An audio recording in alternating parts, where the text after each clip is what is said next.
Hello बच्चों।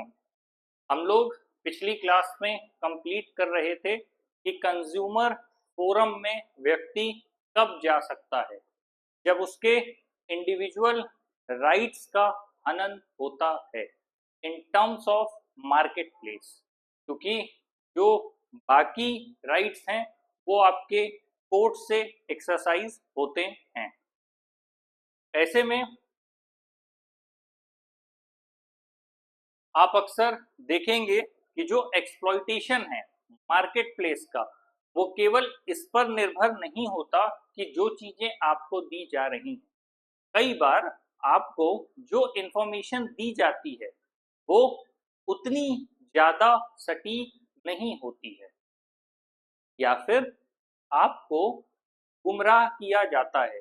कई बार इसको लेकर के भी लोग कंज्यूमर फोरम जाते हैं।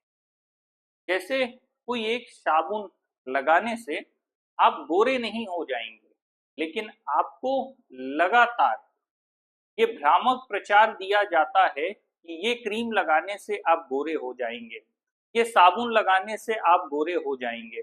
तो इस तरह की चीजें बार बार आपको दिखाई जाती हैं, और उनके दिखाए जाने से आप पर कहीं ना कहीं फर्क पड़ता है, क्योंकि आप उस इंफॉर्मेशन को रिसीव कर रहे हैं और उसकी वजह से आप उस प्रोडक्ट को यूज कर रहे हैं। अगर उस प्रोडक्ट को यूटिलाइज करने से आप पर गलत इंपैक्ट नहीं आ रहा तो ठीक है, लेकिन अगर उससे आपकी बॉडी इंपैक्ट हो रही है तो आपका ये राइट है कि आप कंज्यूमर फोरम में जाएं।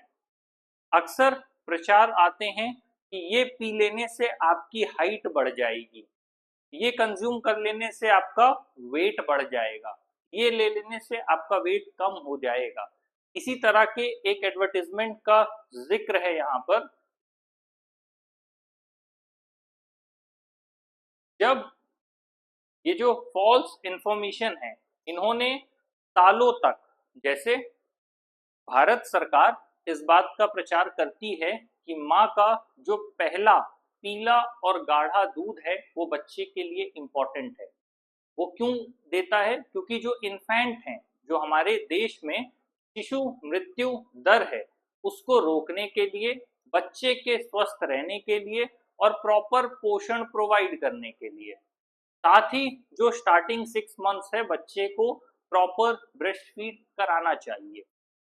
बट ऐसे प्रचार जब आते हैं जहां पर लिखा जाता है पाउडर मिल्क फॉर बेबीज, अब इसका प्रचार जब बड़े स्तर पर किया जाता है कि आप अपने बच्चे को ये पाउडर वाला दूध पिलाइए, और क्योंकि कंपनीज बड़ी हैं, इनके पास करोड़ों का टर्नओवर है, अच्छा खासा प्रॉफिट है, और ये लगातार अपने आप को प्रमोट करती हैं, तो जब आप एडवर्टीजमेंट के थ्रू इनको सुनते हैं, देखते हैं, और आपके मन में वो चीज घर कर जाती है कि ये अपने बच्चे को हम देंगे तो उसकी सेहत अच्छी होगी,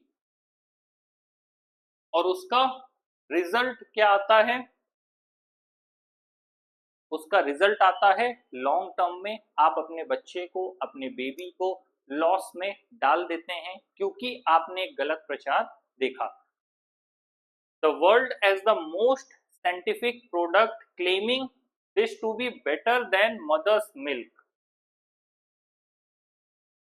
जब आपने इस बात का प्रचार पब्लिकली ओपन कर दिया, एडवर्टीजमेंट करने लग गए कि ये मदर्स के मिल्क से ज्यादा अच्छा है, due to some circumstances, due to some situation, कई बार ऐसा होता है कि मदर की कंडीशन अच्छी नहीं होती, तो जब एक लोअर क्लास या मिडिल क्लास या लोअर मिडिल क्लास फैमिलीज ऐसे एडवर्टीजमेंट को देखती हैं, तो वो अट्रैक्ट होती हैं कि हम अपने बेबीज को ज्यादा अच्छी केयर प्रोवाइड कर पाएंगे, और उस केयर को देने के नाम पर वो ऐसे प्रोडक्ट्स को कंज्यूम करते हैं। और it took years of struggle before the company was forced to accept that it had been making false claims, क्योंकि जब किसी भी बड़ी कंपनी के खिलाफ कोई खड़ा होता है तो उसकी आवाज या तो दबा दी जाती है, या उसे पैसा देकर चुप करवा दिया जाता है, या पैसे से नहीं मानता तो डराया धमकाया जाता है। तो ऐसी किसी भी कंपनी के खिलाफ प्रॉपर एविडेंस कलेक्ट करना और उसको अपनी बात मनवाना कि जो आप कर रहे हैं वो सोसाइटल एस्पेक्ट में गलत है, इस तरह के गलत प्रचार मत कीजिए। इससे आप पूरे किसी एक राष्ट्र के नए बच्चों के साथ खिलवाड़ करने का काम कर रहे हैं। हालांकि कंपनी को बाद में समझाया गया। A long battle had to be fought with court cases to make cigarette manufacturing companies accept that their product could cause cancer. Again, अब आप देखते होंगे कि जो भी तंबाकू के पैकेट हैं, सिगरेट के पैकेट हैं, इनमें बड़ा बड़ा अब ऊपर लगा करके स्टिकर दिया जाता है, ये बताने के लिए कि अगर आप ऐसा कर रहे हैं तो इसकी वजह से आपकी जो हेल्थ है वो काफी ज्यादा इम्पैक्ट होगी। वो समझाने की कोशिश की जाती है लोगों को, लेकिन लोग नहीं मानते। Due to habit, due to some show off, due to some certain reasons, वो उस हैबिट को कंटिन्यू करते हैं और लंबे समय में उसका नुकसान देखने को मिलता है। तो जब भी आप कभी भी देखेंगे, बहुत लंबे समय तक एक मुकेश नाम का व्यक्ति मूवी शुरू होते ही आता था कि मेरा नाम मुकेश है, मैंने इसका सेवन किया, इसकी वजह से मेरे साथ ऐसा ऐसा हुआ। वो अपनी कहानी बताता था।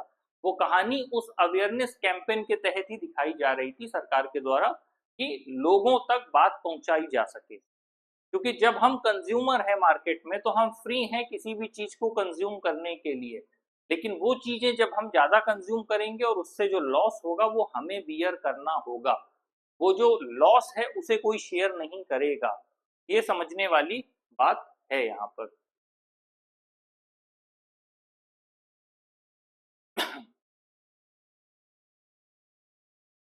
और ऐसे किसी भी कंज्यूमर को सेव करने के लिए हमें रूल्स एंड रेगुलेशंस की जरूरत होती है। बिना रूल्स एंड रेगुलेशंस के हम आगे नहीं बढ़ सकते। अगर रूल्स एंड रेगुलेशंस नहीं है तो हम सेफ गार्ड नहीं कर पाएंगे, क्योंकि कंज्यूमर कोई बाहरी व्यक्ति ना होकर के हम आप ही कंज्यूमर हैं। अगर हम सोसाइटी को प्रॉपर वे में प्रिजर्व और प्रोटेक्ट नहीं करते हैं तो जिन चीजों को हम खुद तक आने से नहीं रोक पा रहे हैं वही चीजें हमारी अगली जनरेशन तक जाएगी, अगली पीढ़ी तक जाएगी, बच्चों तक जाएगी और फिर वो लंबे समय में प्रॉब्लम क्रिएट करेंगी। तो हमें क्या जरूरत है इससे बचने की? प्रॉपर रूल्स एंड रेगुलेशंस होने की। इसी के क्रम में कंज्यूमर मूवमेंट चलाया गया। कौन लोग चलाएंगे? वो कंज्यूमर्स जिनके साथ गलत हुआ। जब आपके साथ गलत होता है तो आपको फिर वो चीजें समझ में आना शुरू होती हैं और जब आप उसके लिए लगातार भागते हैं, रिड्रेसल मैकेनिज्म की तरफ जाते हैं, तब आपको समझ में आता है कि हेल्प सीख कर पाना इतना आसान काम नहीं है। इसीलिए दो तरह के लोग हुए। पहला, जो अन्याय और शोषण के खिलाफ झुक गए। दूसरे ऐसे हुए जिनके साथ अन्याय और शोषण हुआ तो उन्होंने पूरा सिस्टम ही बदल दिया। वो कम लोग हैं, लेकिन फिर वो वैसे ही लोग हैं कि उन्होंने सिस्टम को ही बदल दिया कि अगर ये मेरे साथ हुआ है तो आने वाली पीढ़ी में ये चीज किसी के साथ नहीं होगी। तो जब वो लेवल ऑफ करेज होता है तब कोई मूवमेंट सोसाइटी में स्टार्ट होता है। यहाँ हम जिसकी बात कर रहे हैं वो है कंज्यूमर मूवमेंट। ये क्यों शुरू हुआ? डिससेटिस्फैक्शन। अगर किसी में चाटुकारिता की आदत है तो वो बदलाव नहीं ला सकता, क्योंकि वो व्यक्ति हमेशा यही कहने में लगा रहेगा, you are the boss, you are always right. तो जब आप बॉस को हमेशा सही कहेंगे तो आप उनको कभी भी चैलेंज ही नहीं कर रहे कि at least see the other perspective. There is no need to disrespect anyone, but to convince them you have to see other perspectives also. ये भी पर्सपेक्टिव्स हैं जिनको हम सोच सकते हैं और कुछ चेंजेस हम ला सकते हैं।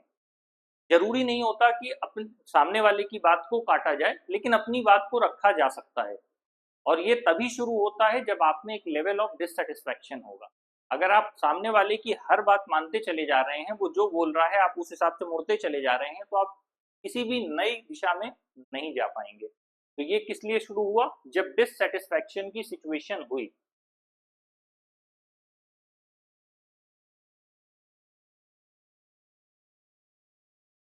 और ये दिखने लगा कि बहुत सी ऐसी अनफेयर प्रैक्टिसेस हैं जो सेलर्स के द्वारा यूटिलाइज की जाती हैं। तो जब सेलर्स के द्वारा इस तरह की जो प्रैक्टिसेस हैं वो डे टू डे लाइफ में होगी तो अल्टीमेटली उसके लिए विरोध देखने को मिलेगा। और साथ ही किसी भी तरह का लीगल सिस्टम अवेलेबल नहीं होता कंज्यूमर्स के पास कि वो उस चीज से निकल पाए।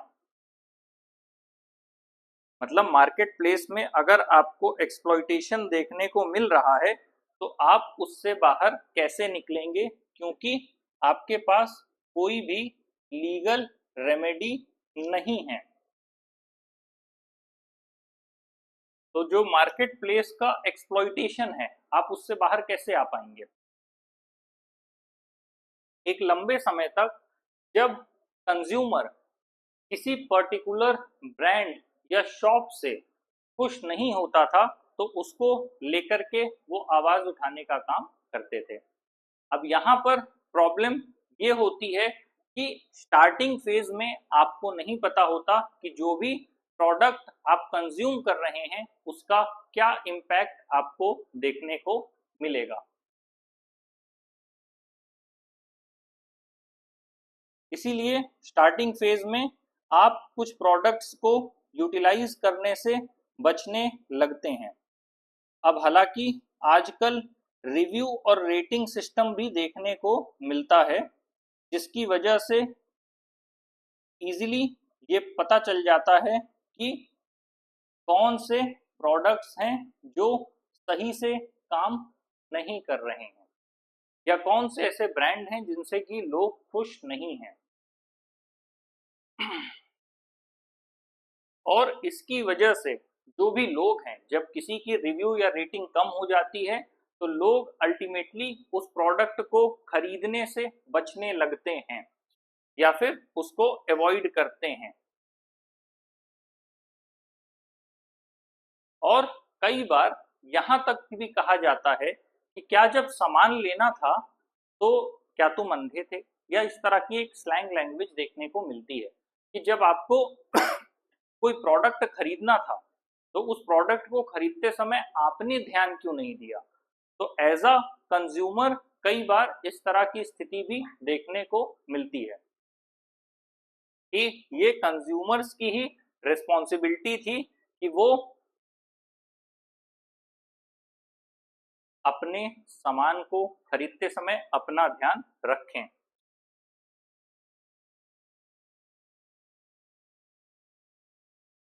साथ ही इस तरह की अवेयरनेस बढ़ाने के लिए या इस तरह की अवेयरनेस लोगों में लाने के लिए काफी ज्यादा समय लगा।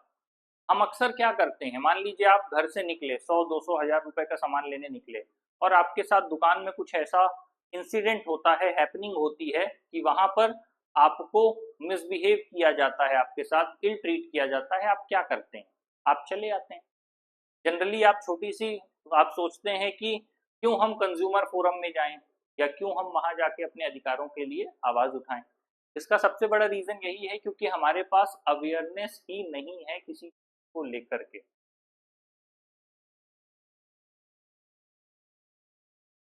धीरे धीरे इसने रिस्पॉन्सिबिलिटी को शिफ्ट किया।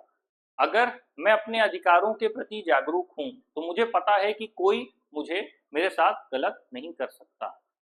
मुझे पता है कि लीगल रेमेडीज अवेलेबल हैं, उसे कब सीख करना है, कैसे सीख करना है, किस लेवल पर ले जाना है, वो चीजें पता है एक लेवल पे, तो आप उस हिसाब से फिर डील कर पाते हैं। और अगर आपको जानकारी ही नहीं है तो फिर आपके एक्सप्लॉइट होने के चांसेस ज्यादा बढ़ जाते हैं। तो जो कंज्यूमर मूवमेंट है वो एक तरह का सोशल फोर्स है। समाज में किसी भी तरह की क्रांति तभी संभव हो पाती है जब एक तरह का सोशल फोर्स लगाया जाए। अच्छाई हो या बुराई हो वो तभी बढ़ेगी या घटेगी जब उसको लेकर के समाज का एक बड़ा वर्ग खड़ा होगा। समाज में अच्छाई यूं ही नहीं आ सकती, समाज में अच्छाई लाने के लिए एक्टिवली पार्टिसिपेट करते हुए एक बड़े वर्ग को काम करना होगा। और ऐसा नहीं हो सकता कि आप अल्टीमेटली किसी भी चीज को छोड़ देंगे और वो अपने आप क्रिएट हो जाएगी। हमें तब बुरा लगता है जब हमारे साथ कुछ बुरा होता है। बाकी हम सोसाइटी में गलत होते देखते हैं तो हमें बहुत मजा आता है कि अरे बगल वाले के साथ ही तो हो रहा है, क्योंकि हम में एक कम्पिटिटिवनेस है एज अ ह्यूमन। तो हम सोचते हैं हम सिक्योर हैं, सामने वाले के साथ गलत हो रहा है वो समझे। लेकिन जब वही चीज टर्न अराउंड होके हम तक आ जाती है, हमारी फैमिली तक आ जाती है, तब फिर हम परेशान होते हैं। अगर एक खराब लॉ बना है तो वो लॉ एक दिन आपको भी चौपट कर सकता है, ये आपको पता होना चाहिए। अगर देश में स्वास्थ्य व्यवस्था खराब है तो किसी दिन आप या आपका कोई अपना शिकार हो सकता है, ये आपको समझना चाहिए। तो अगर आप कंसर्न हैं तो आप पूरी सोसाइटी के लिए कंसर्न होंगे, और अगर आप कंसर्न नहीं हैं तो मतलब जिससे अगर आप अपने किसी को चाहते हैं कि ये मेरा सेफ रहे तो आप अल्टीमेटली सोसाइटी को बदलेंगे, तो वो व्यक्ति अपने आप सेफ जोन में रहेगा। लेकिन अगर आप अपनों के लिए ही चेंजेस सोसाइटी में नहीं करेंगे तो किसी तरह का सोशल मूवमेंट देखने को नहीं मिलेगा। तो ये जो सोशल मूवमेंट की बात की है, ये जो सोशल फोर्स की बात की है, इसी की वजह से सोसाइटी में चेंज आता है। और इन्होंने कंज्यूमर के इंटरेस्ट को प्रोटेक्ट करने की कोशिश की, साथ ही unethical and unfair trade practices. आप कहीं कहीं जाएंगे वो कह देते हैं कि हमने तो ये नियम ही बना लिया है। अब आप क्या करेंगे, जब उन्होंने नियम ही बना लिया किसी चीज को, तब तो आप किसी भी तरह का बदलाव ला ही नहीं सकते। अगर आप कहीं जा रहे हैं, ठीक है, आपके आसपास कहीं आपको पता है कि 10 रुपए की चीज आपको मिलनी है, और 10 रुपए की चीज आपको 20 रुपए में दी जा रही है, और धीरे धीरे वो सोसाइटल लेवल पर उसे एक्सेप्टेंस मिल गया, वो एक नॉर्म बन गया, तो फिर लोग कहेंगे ये चीज इतने की ही। और खास तौर पे ईंट है, बालू है, गिट्टी है, सीमेंट है, जो ऐसे मटेरियल्स हैं, टाइल्स है, या इंटीरियर एक्सटीरियर डिजाइनिंग की चीजें हैं, इन चीजों पर बहुत इजीली आपको देखने को मिलेगा कि जहां पर कैपिंग नहीं होती, कि लोग कह देते हैं कि इतना ही प्राइस है, आपको लेना है तो लीजिए, नहीं लेना तो मत लीजिए। अब क्योंकि सब उसी प्राइस पर ले रहे हैं और कोई उसका फिक्स प्राइस नहीं, तो आपको अल्टीमेटली वहां पर जाकर के खरीदना पड़ेगा। तो इसी को कहते हैं unethical and unfair trade practice. सामने से जो व्यक्ति कर रहा है उसे पता है कि वो गलत कर रहा है, लेकिन उसके बावजूद भी आप मजबूर हैं उस चीज को लेने के लिए, क्योंकि अगर आप नहीं लेंगे तो आपके पास कोई ऑप्शन ही नहीं है। अगर ऑप्शन है तब तो ठीक है, अगर ऑप्शन नहीं है तो आप क्या कर लेंगे। इसके अलावा food shortages, hoarding, black marketing, adulteration of food and edible oil give birth to the consumer movement. ये 1960s में एक ऑर्गेनाइज्ड फॉर्म में आया। अब यहां समझिएगा, जब कोई भी मूवमेंट सोसाइटी में शुरू होता है तो वो अपने प्रारंभिक दौर में बड़े उथल पुथल की अवस्था में होता है, क्योंकि जब हम ऑर्गेनाइज्ड मूवमेंट की बात कर रहे होते हैं तो एक सिंपल सा मतलब ये है कि अगर हमने इसको एक सोसाइटी मान लिया, ठीक, अब ऑर्गेनाइज्ड मूवमेंट कब होता है, ये आपका सोसाइटी है अगर, तो उसके अकॉर्डिंग धीरे धीरे चीजों में चेंजेस देखने को मिलता है।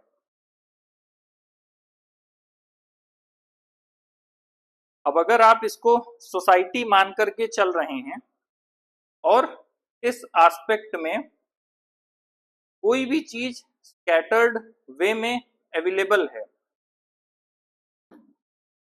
मान लीजिए ये सोसाइटी है, शुरुआती दौर में जब आपने मूवमेंट को स्टार्ट किया, वो किसी भी तरह का मूवमेंट हो सकता है, किसी भी चीज को लेकर के, यहाँ हम कंज्यूमर की बात कर रहे हैं, आप कंज्यूमर को बात कर सकते हैं, आप विमेन रिलेटेड मूवमेंट की बात कर सकते हैं, आप लॉस से रिलेटेड मूवमेंट की बात कर सकते हैं। कोई भी मूवमेंट जब शुरू होता है तो एक खालीपन की स्थिति होती है। क्यों होती है? क्योंकि समाज में उस चीज को लेकर के जागरूकता नहीं होती। अब मान लीजिए ये समाज है, इस ग्रीन लाइन के अंदर ये समाज है, लोग अपने अपने काम में व्यस्त हैं, किसी को कोई लेना देना होता नहीं है, जिसके जीवन में जो हो रहा है वो समझेगा। अब यहाँ पर किसी एक व्यक्ति ने उठ करके आवाज उठाई, तो सामान्य तौर पर ये समाज के लोग कहेंगे बोल रहा होगा, ऐसे बहुत से लोग बोलते रहते हैं, कोई ध्यान नहीं देगा। फिर दूसरे व्यक्ति ने यहाँ से आवाज उठाई, यहाँ से तीसरे ने उठाई, यहाँ से चौथे ने उठाई, तब भी समाज कहेगा कि अरे ये लोग बोलते रहते हैं, थोड़ा बहुत कुछ कुछ कर रहे हैं तो उसे सीरियस नहीं लिया जाएगा। यहाँ तक कि शुरुआती दौर में हंसी मजाक में भी लोग उनका मजाक उड़ाने का काम करेंगे। लेकिन धीरे धीरे over the period of time जब यही चीज अवेयरनेस में कन्वर्ट होना शुरू हो जाएगा और अलग अलग जगहों से लोगों तक ये बात पहुंचने लगेगी और लोग आपस में उस चीज को लेकर के एक्सेप्टेंस लेने लगेंगे, तो जब एक्सेप्टेंस देने लगेंगे तो धीरे धीरे वो फिर एक मूवमेंट में कन्वर्ट होना शुरू हो जाएगा। जब अलग अलग जगहों से आवाज आनी शुरू होगी और सब लोगों की विचारधारा एक जैसी हो जाएगी, तो अल्टीमेटली ये एक तरह से एक ऑर्गेनाइज्ड मूवमेंट इस ढंग से बनने लगेगा। तो जब शुरुआती दौर में आपने एक या दो लोगों को देखा तो वहां पर कुछ भी देखने को नहीं मिल रहा था। अब आपने देखा कि शुरू में जब कुछ लोगों ने आवाज उठाई तो आवाज उठाने के दरमियान भी क्या हुआ, उनको समर्थन नहीं मिला। जब समर्थन नहीं मिला तो क्या वो रुक गए? नहीं, वो नहीं रुके और धीरे धीरे आगे बढ़ते रहे। जब वही आवाज लोगों तक पहुंचना शुरू हुई, अलग अलग लोगों तक आवाज पहुंची, चीजें समझ में आई लोगों को, तब जाकर के क्या हुआ, अल्टीमेटली वो एक ऑर्गेनाइज्ड वे में आ गए। तो जब भी हम सोसाइटी की बात करते हैं, सोसाइटी में अगर कहीं पर यहाँ पर मान लीजिए कि एक व्यक्ति खड़े होकर के चिल्ला रहा है, यहाँ पर खड़े होकर, अब मान लीजिए जैसे ये देख रहे हैं, अब अगले मूवमेंट की हम बात कर लें, अब यहाँ पर मान लीजिए कंज्यूमर मूवमेंट बन गया, अब विमेन रिलेटेड मूवमेंट करना है या मेन से रिलेटेड मेन राइट के मूवमेंट को करना है। हमारे समाज में सफल और पढ़ी लिखी लड़कियों को लेकर के भी काफी आलोचना होती है, जमकर होती है, और विडंबना ये है कि हर व्यक्ति अपनी बेटी को पढ़ाना भी चाह रहा है। तो जब आप ऊपर खड़े व्यक्तियों की आलोचना करेंगे तो नीचे से जाने वाला व्यक्ति कहाँ जाएगा? वो तो मिड प्लेथोरा में फंस गया, क्योंकि आपने कहा ऊपर वाले अच्छे नहीं है, तो आप चले तो ऊपर जाने को, लेकिन ऊपर जाना नहीं है और नीचे कुछ है नहीं, तो आप तो बीच में आके अटक गए।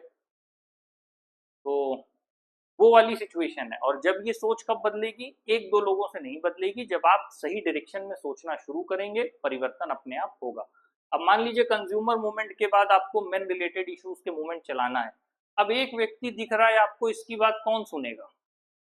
आपको इतना ग्रीन दिख रहा है, इसमें एक व्यक्ति किसी दूसरे मूवमेंट की बात कर रहा है, तो इसकी बात कौन सुनेगा? धीरे धीरे जब इसके लोग समर्थन में आएंगे तो ज्यादा से ज्यादा फिर वो 3-4 हो जाएंगे, तो क्या तब भी इतने में उनकी आवाज आ पाएगी? नहीं आएगी। इसीलिए जो अवेयरनेस है, किसी भी सोसाइटी में अवेयरनेस रातों रात नहीं आती, अवेयरनेस आने का एक प्रोसेस होता है। इसीलिए आप देखेंगे जितने भी देशों में क्रांति हुई, क्रांति से पहले रेनेसां का ड्यूरेशन था, पुनर्जागरण का काल था। तो वो जो पुनर्जागरण का काल था वो दौर था जिसमें कि साहित्य का, किताबों का, संगीत का, ज्ञान का आविर्भाव हुआ। तो अगर आप किसी देश के भी बदलने की उम्मीद कर रहे हैं तो पहले वहां ज्ञान का उदय होगा। बिना ज्ञान के उदय के क्रांति होगी ही नहीं। सुनेगा कौन आपकी बात? उस लेवल का जब माइंडसेट नहीं होगा, लोग उस चीज को समझ ही नहीं पाएंगे।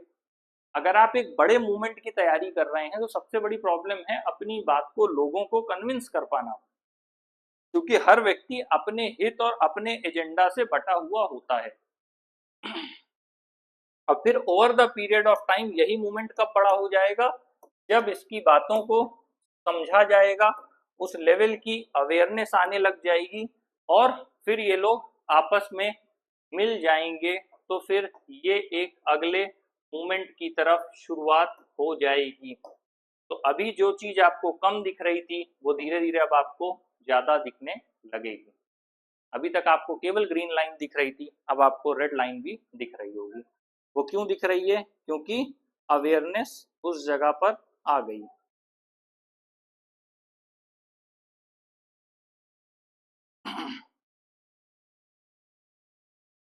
तो ये डिफरेंस होता है जब कोई भी मूवमेंट पब्लिक प्लेस में आता है। स्टार्टिंग वे में कभी भी किसी भी मूवमेंट को सपोर्ट नहीं मिलता है, और यहाँ तक कि जो लोग उस मूवमेंट को ऑपरेट कर रहे होते हैं उनको भी जमकर आलोचना का सामना करना पड़ता है। तो ये तरीका है चीजों में परिवर्तन होने का। अभी तक हमने जो देखा वो था 1960s के दौर में जो परिवर्तन हुए थे। वो क्यों हुए थे? क्योंकि अनएथिकल ट्रेड प्रैक्टिसेस के खिलाफ लोगों ने आवाज उठाना शुरू कर दिया था। क्या हो रहा था? ब्लैक मार्केटिंग हो रहा था। ब्लैक मार्केटिंग में क्या होता है? मार्केट से आने वाली जो चीज है उसको रोक दिया जाता है, और जैसे ही रोका जाता है तो जो मार्केट है वहां पर शॉर्टेज हो जाती है। जैसे ही वहां पर शॉर्टेज होगी तो पीछे से आने वाली सप्लाई रोक दी गई। सप्लाई रोका है तो यहाँ शॉर्टेज हुआ। शॉर्टेज होते ही उसकी डिमांड बढ़ेगी। डिमांड बढ़ेगी क्योंकि उस चीज की सप्लाई बहुत कम है, तो प्राइस अपने आप बढ़ना शुरू हो जाएगा। जब प्राइस अच्छा खासा बढ़ जाएगा तो पीछे से सप्लाई खोल देंगे। तो कभी कभी ब्लैक मार्केटिंग का सिंपल सा मतलब है कि मार्केट से उन चीजों को जानबूझकर हटा देना जिससे कि किसी स्पेसिफिक चीज की प्राइस अपने आप हाइक कर जाए। एडल्ट्रेशन क्या है? मिलावट। आपके खाने पीने के सामान में या किसी भी चीज में मिलावट करके आपको दे देना। अब आपने कोई चीज खरीदी और आप सोच रहे हो कि वो एकदम शुद्ध है और आप उसे यूज कर रहे हैं और उसमें एडल्ट्रेशन है, तो पॉसिबिलिटी है कि वो आपके हेल्थ को डैमेज करेगा, लंबे समय में नुकसान पहुंचाएगा। इसी से रिलेटेड ऑयल को लेकर के एक लंबा समय चला, किस तरह का ऑयल मार्केट में स्ट्रीट फूड में यूज किया जा रहा है और कैसा ऑयल हमारे घर तक लाया जा रहा है। इनको लेकर के भी काफी बहस हुई। 1970s तक जितने भी 1960s तक ये सब ऑर्गेनाइज्ड हो गए थे। ऑर्गेनाइज होने के बाद जब 1970s का दौर आया तो इन ऑर्गेनाइजेशन ने इंगेज होकर आर्टिकल्स लिखने शुरू कर दिए थे। एग्जीबिशंस लगाना, आर्टिकल्स लिखना। मैंने अभी वही बात कही थी कि किसी भी मूवमेंट से पहले ज्ञान के उदय का स्तर होगा। अगर ज्ञान का उदय नहीं हुआ तो फिर सारी बातें बेकार हैं। मतलब वो पॉसिबिलिटी ही नहीं है कि किसी मूवमेंट तक आपको जाना है तो उसके लिए उतने लोगों के पास एक लेवल ऑफ अवेयरनेस होना चाहिए, तभी पॉसिबल है। तो इस दौर में 1970s में धीरे धीरे लोगों को कलेक्ट कर लिया था। अब अपनी बातों को लिखा जाने लगा था, एग्जीबिशंस करने लगे थे और समाज तक बातों को विभिन्न माध्यमों से पहुंचाना शुरू कर दिया था। साथ ही जो राशन के दुकान में मिलावट होती थी उसको लेकर के भी अब आवाज उठाने लग गए थे लोग, क्योंकि सीधी बात है जब मुनाफाखोरी का भाव तभी बढ़ेगा जब व्यक्ति ज्यादा से ज्यादा मुनाफे की तरफ भाग रहा है। तो दुकान के लोग क्या करते थे? कुछ भी उसमें मिला दो और मिलाने की वजह से उसका वेट बढ़ जाएगा। जब वेट बढ़ जाएगा तो सामने वाले को बेच दो, और बेचने में फिर क्या है, अगर सब में आपने 100 ग्राम की भी बचत कर ली तो इसी तरह दिन भर में 1000 कस्टमर बेचे तो कई किलो का आपने बेनिफिट कमा लिया। तो उस बेनिफिट के लिए कस्टमर को धोखा दिया जाना। धीरे धीरे कंज्यूमर ग्रुप्स भी बढ़ने लगे थे और इसी समय जो इंटरनेशनल लेवल पर जागरूकता थी, जो अवेयरनेस थी, वो भी देखने को मिली। तो जब हम कंज्यूमर के अवेयरनेस की बात करते हैं उस डायरेक्शन में अगर आप ग्लोबल लेवल पे बात करें तो ऑब्वियसली यहाँ से बेटर वहां पर अवेयरनेस देखने को मिलेगी, क्योंकि उनकी लिटरेसी रेट और एजुकेशन एज पर कंपेयर टू 1960s और 70s हमसे बेटर था। क्योंकि हम उस समय तत्काल आज़ाद हुए थे, एक लंबे समय उपनिवेश में रहे थे और हमारी शिक्षा व्यवस्था बहुत अच्छी नहीं थी। उसको फिर आप हिस्ट्री में पढ़ेंगे, उसे नवाब कहते थे मजाक उड़ाने के लिए, कि उनका जो एजुकेशन का पर्पस था। इसीलिए मैंने अभी कल वाली क्लास में भी समझाया था कि पर्पस बहुत इंपॉर्टेंट है। जो आइडिया को इंट्रोड्यूस करता है वो ओन करता है। तो जब आप पर्पस की बात करते हैं तो पर्पस का सिंपल सा मतलब है कि उनका जो पर्पस था अपने लिए ट्रेंड एम्प्लॉयज ढूंढना कि हम इनसे काम करवा सकते हैं, हम इनको ट्रेंड करेंगे और ये हमारी डे टू डे लाइफ में मदद कर पाएंगे, बस। ताकि ऑफिसर्स के रैंक पे हम रहेंगे, क्लरिकल वाले काम हम इनसे करा लेंगे। तो उनका पर्पस बहुत क्लियर था और उसी हिसाब से उन्होंने चीजों को डेवलप किया था। तो 1985 में यूनाइटेड नेशंस ने एक यूएन गाइडलाइन निकाली, किसके लिए? कंज्यूमर के प्रोटेक्शन के लिए, कि जो भी कंज्यूमर्स हैं उनको भी प्रोटेक्शन मार्केट प्लेस से मिलना चाहिए। ऐसा नहीं है कि कुछ भी ले लिए और उसका जो लॉस है वो खुद बियर करना पड़ेगा। ये एक टूल था नेशंस के लिए, जिससे कि वो अपने कंज्यूमर्स को प्रॉपरली उनके राइट्स को सिक्योर कर पाएं और गवर्नमेंट से उन बेनिफिट्स को लेने के लिए अपने आप को प्रेजेंट कर पाएं। और इंटरनेशनल लेवल पर ये एक फाउंडेशन बन गया कंज्यूमर्स के प्रोटेक्शन को लेकर के। अगर आज के लिए बात की जाए तो कंज्यूमर इंटरनेशनल की 200 से ज्यादा एक अम्ब्रेला बॉडी है। अम्ब्रेला बॉडी का मतलब ये होता है, जैसे आप बारिश में भीगने से बचने के लिए छाते से खुद को बचाते हैं, ठीक उसी तरह अम्ब्रेला बॉडी का मतलब है ऐसी अम्ब्रेला जो बहुत सी चीजों को कवर करती है, तो उसे हम अम्ब्रेला बॉडी कहते हैं। ये 200 मेंबर ऑर्गेनाइजेशन है 100 से ज्यादा देशों में। तो आप समझ सकते हैं कि अगर 100 से ज्यादा देशों में है तो अच्छी खासी पहुंच है, पकड़ है, प्रॉपर सेट गाइडलाइंस हैं और उसके हिसाब से काम होता है।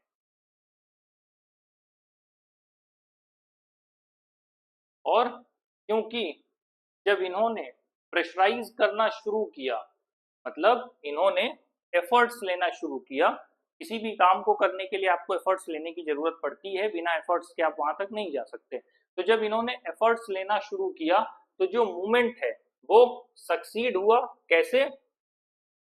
इन्होंने बिजनेस फॉर्म्स पे भी प्रेशर डालना शुरू किया।